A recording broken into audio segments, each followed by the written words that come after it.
So this video was supposed to come out a while ago, but since the season has settled down a bit more, I think it's time to reflect on the good, the bad, and the ugly of Season 9, and why it's actually pretty monumental in shifting the quality of Overwatch. Now I'm sure, as you can see by the timestamps in the description, there's going to be a lot of good here, starting with the projectile size changes and the HP increases. Initially, a lot of high-ranked players and a lot of tweets on Twitter were very skeptical about this change, which seemingly reduced the skill expression in the game. Because I actually want to get onto SVB's Goof Up podcast one day, and considering I'm doing a degree in philosophy, I thought I'd clearly lay out an argument people made, and still make, as to why the projectile size increases weren't a good idea. So let me lay out the argument as clearly as possible. Premise 1. Hitting shots is a form of skill expression. Premise 2. Bigger shots means that it's easier to hit shots. Premise 3. Bad players will disproportionately hit more shots than good players. Premise 4. The skill gap between good and bad players is reduced.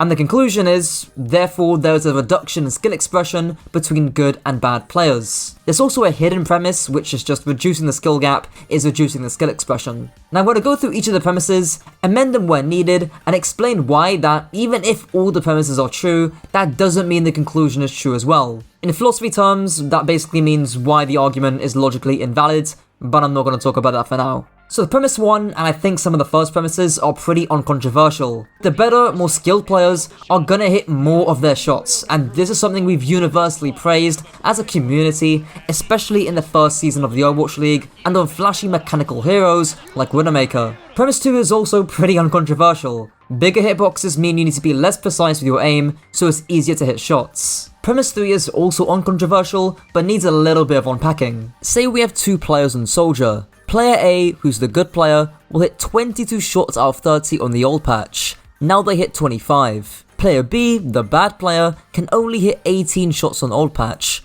Now in new patch they hit 23, so they get an increase of 5 compared to 3. Of course, these are arbitrary numbers, but the point is that less mechanically skilled players disproportionately benefit more because the good players were already hitting those shots on the old patch. They don't need bigger hitboxes because they are skilled enough to hit those precise shots. And this leads into premise 4. The skill gap is reduced. But this is where I'd be very careful. This assumes that mechanical skill is the only form of skill expression in the game, and this example of the two soldiers is pertained solely to that. So I'd amend this premise to the mechanical skill gap is reduced. And this leads me on to the conclusion about there being a reduction in skill expression between good and bad players.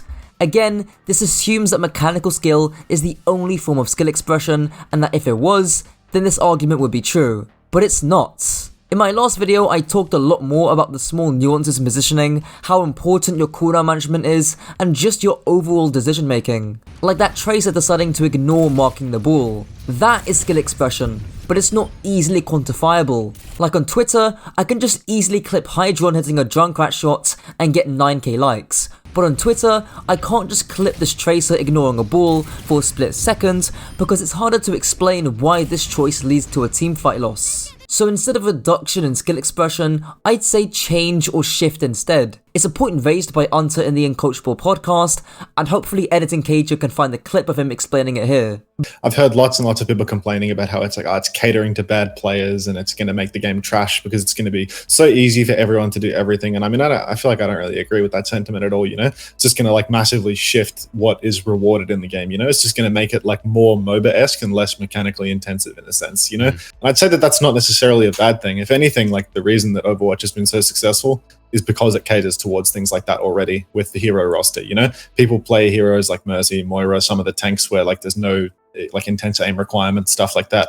And people enjoy that shit, you know? Applying that to more of the game, it doesn't make the game brain dead or trash. If anything, it actually, you know, you have to think more if it's less mechanically intensive and it's more about management of your cooldowns and whatnot. But hey, let's say you're brain dead and you think both the premises and the conclusion are true. Now we need to ask ourselves, is that necessarily a bad thing? Ralph made a pretty good video about why it's so difficult to aim in Overwatch, which is basically because of how instantaneous the omnidirectional movement is. Couple that with how we want Overwatch to grow as a game and be as accessible as possible to as many people as possible, we should want quote-unquote bad players to hit more shots and feel rewarded.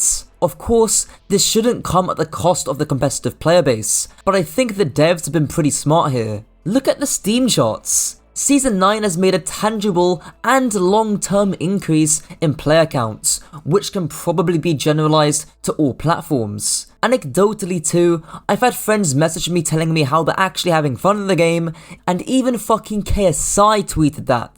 KSI's been playing this game since 2016, he's an actual OG. And I don't like KSI, you know, shout out to all my CoffeeZilla fans, but the point still stands. All this growth without cannibalizing the top end of the game. Macro matters should be the slogan of the new season. So what else is good about the new season? Well, let's blitz through some of the changes. First up, the skins and content actually look elite this season, so much so that even some of the streamers who are cautious about the new balance changes even gave Team 4 due credit for this. There's also the new rank system, namely that it's transparent to you about your wins and losses. Now, I'll get onto its negatives later, but this is a huge step forward in player morale because you actually know what's happening to your rank.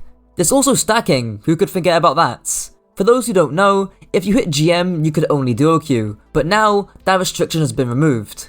Again, this does have some damning consequences, which I'll mention later on, but the freedom to actually have streamers queue together, or even queue as a team if you're already in a team, is quite refreshing. I also think the reset is good too, mostly about how the reset has shifted the SR distribution at the top ends. Of course, this has made some frustration on the TL, as streamers like Kajor has his main account stuck in low GM, which many responded by just saying the distribution has shifted and GM5 is the new GM1, but there's more to this story. And unfortunately, this is where we get into the bad section. The SR calibration is super wacky and favoured towards new, fresh alt accounts. Kajor, for example, plays to GM2 with just 10 games on that account. Now we don't know the actual MMR of this account, whether it just got leveled up to level 25 and then he played ranked, or if that account had past seasons of data, but this does show that the rank system is a lot more inaccurate when it has less data on newer accounts. On the same account, Kajor then managed to hit Champion 5 with 19 games in total done in 3 days. Now, how replicable this is for any other streamer is yet to be seen, and whether that Champion account will actually stay in Champion is also yet to be seen. But this does show the flaws of the calibration of at least the main accounts. Speaking of ranked, there's also the matchmaking. I'm sure you guys have won games which you feel like you shouldn't have, only for the system to give you an expected response and vice versa. Expected?! I don't think this should be a massive issue long term, since people still need to find their true SR, but it's something worth mentioning, especially considering Overwatch has had matchmaking issues in the past beforehand.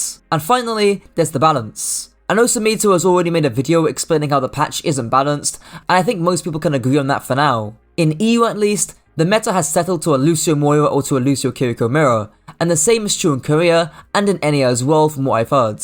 Now the argument people like Samito have made as to why 5v5 will ultimately still be unbalanced goes something like this. Premise 1. There are inherent issues specific to 5v5 and not 6v6. Premise 2. We have had over a year to solve these issues. Premise 3. Those issues have not yet been solved. Conclusion. Those issues are unsolvable. We've now gone full circle on 5v5, okay? It's not balanceable. 5v5 as a format is not balanceable. Okay, so editing Kajor coming in here last minute. Samito does say prior to this that 5v5 is harder to balance than 6v6, and I think if he just kept to that argument, it would be a lot better than saying it's unbalanceable twice. But the argument he makes for it is kinda wishy-washy. He talks about how the second tank role, that power has essentially been split between half of it has gone to the tanks, and then the other half has to go to either the supports or DPS. But I think he's just forgotten you can half a half again, and then give a quarter to DPS and then the quarter to supports. But now, the tanks have to be 1.5 versions of themselves, and that other half piece of power has to either go to the support role or the DPS role. Balancing those out evenly is so much harder in this format because of that, because now that extra power has swayed from the support back to the DPS. Supports don't feel amazing to play right now, I will say that, but they don't feel dreadful to play either. I think if you make some tweaks to the DPS passive, you can raise supports a little bit more, and then you're hopefully at equilibrium. Hopefully I haven't gone on too much of a tangent, but I thought I would just go over this bit because I don't want to misrepresent his arguments. Now it's pretty clear to see that most people would agree that the 3 premises are true, but the conclusion just isn't. Just because we've had over a year to fix those issues, don't inherently mean those issues are unsolvable. It could easily mean we just haven't fixed them yet. Obviously, if Samito's watching this, His response would be, well, that's the point. We would have fixed these issues by now. But the problem with that response is that these issues take more than a simple balance patch to automatically fix, because there's multiple causes that can cause the issue. Take the tank role for example. Most people would agree, and I've heard from anecdotal experience as well, that the tank role still doesn't feel great. Of course, some people would contest this premise, like Bo got on the Group Up podcast. I think tank is good. I know, I like Really? it. I think it's good. I think Winston is good. Salt always complains Yeah, that because Tank he's a is the Roadhog one trick. But if we were to assume that's true, we need to be asking why this is. Is it just the counter swapping? What about the design of tank itself, considering some tanks feel great and others clearly don't? What about the DPS passive? And of course, the format being 5v5 instead of 6v6 would definitely play into this a little, but even in 6v6, certain tanks felt bad. I think this issue is more complex than a format and should be treated on a hero-to-hero basis. Hog and Reinhardt, for example, feel bad this patch, but D.Va, Doom, Ram and Winston all feel good. And I think unpacking why this is and applying those principles to the rest of the tank pool would help form a long-term solution to the problem. I could make an entire video dedicated to that, by the way, so let me know if you'd like to see that down below. There's also the evaluative side of that too. Even if we accepted that there are unsolvable issues to 5v5, does it really matter? Is counter-swapping actually a bad thing and counterproductive to your growth as a player? Coach OC made a great video about that, by the way, and the nuances of counter-swapping, so I'll leave that video down below or in the top right. Now onto the ugly section, which honestly, I don't think I can put anything in. Again, the Steam numbers show how good this patch has done, and I think this is a real turning point for the game. Let's hope Season 10 builds on that, and we can form longer term solutions to 5v5 Overwatch. That's it for the video, I hope you enjoyed, and until next time.